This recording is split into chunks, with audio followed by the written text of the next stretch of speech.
Ketika kalian berjalan-jalan, terutama di daerah kota, kalian akan menyadari ada banyak sekali kafe-kafe yang tersebar di sekitar kita.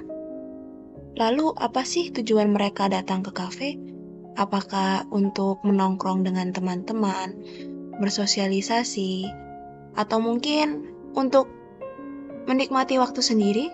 Siapkan kopi kalian dan kita akan mencari tahu jawabannya di video ini. Kopi pertama kali ditemukan di Ethiopia. Dan fungsi utama dari kopi seperti yang kita tahu ialah untuk menahan rasa kantuk. Maka kopi mulai populer di kalangan orang-orang Arab untuk membantu mereka lebih fokus dalam menghafalkan kitab. Kemudian, berkat perdagangan, kopi pun mulai masuk ke dunia barat dan membentuk budaya baru di sana. Kopi menjadi sebuah simbol tersendiri di kalangan para intelektual dan kehadirannya nyaris tidak pernah absen dari kehidupan orang borjuis. Perubahan fungsi kopi juga terjadi di Indonesia, di mana pada mulanya kopi dikonsumsi untuk melepas penat setelah bekerja seharian. Namun, kedai-kedai kopi yang fungsi utamanya digunakan untuk bersosialisasi serta melakukan perbincangan dengan orang-orang mulai dibuka di Indonesia, terutama di Batavia. Dan kini, ngopi telah menjadi sebuah lifestyle tersendiri di Indonesia, apalagi di kalangan-kalangan milenial serta anak muda. Lifestyle itu sendiri merupakan sebuah pola kehidupan yang dijalani oleh seseorang berdasarkan minat serta kegiatan yang mereka sukai. Lifestyle juga bisa didefinisikan sebagai pendapat seseorang mengenai diri mereka sendiri yang bisa membedakan mereka dari orang lain. Dalam kasus ini, kopi menjadi simbol pembeda tersebut.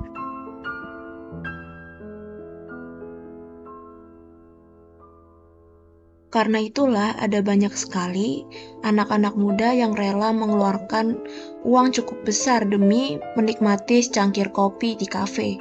Kopi bukan lagi hanya untuk sekedar melepaskan dahaga atau menahan rasa kantuk. Kopi menjadi sebuah sarana bagi orang-orang untuk bersosialisasi dan memenuhi rasa gengsi mereka. Karena inilah, kedai-kedai kopi di Indonesia berlomba-lomba membuat banyak fasilitas sehingga orang-orang betah di kafe. Masalahnya, kebanyakan remaja-remaja di Indonesia hanya datang ke kafe untuk sekedar berfoto lalu uploadnya ke media sosial demi mendapat pengakuan dari masyarakat. Memang itu bukan hal yang sepenuhnya salah, namun apabila hal ini terus dilanjutkan, bisa-bisa hal yang awalnya hanya kita lakukan untuk bersenang-senang justru merugikan kita. Tanda-tanda munculnya hedonisme serta konsumerisme di kalangan remaja ngopi semakin terlihat jelas akhir-akhir ini. Tentu kalian tidak ingin kan suatu saat akan menyesali kunjungan kalian ke kafe.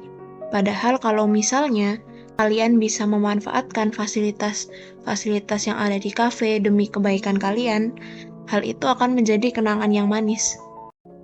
Lalu, apa yang bisa kita lakukan? Pertama-tama, kita menanamkan mindset bahwa kegiatan ngafe tidak hanya bertujuan untuk memenuhi gengsi saja. Daripada sibuk bermain dengan gawai masing-masing,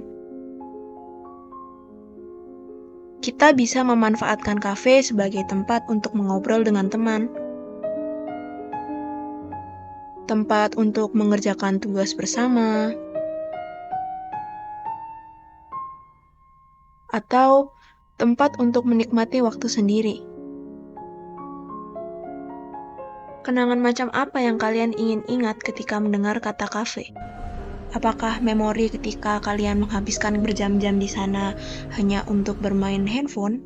Atau ketika kalian melakukan banyak hal menyenangkan di sana dengan ditemani dengan secangkir kopi?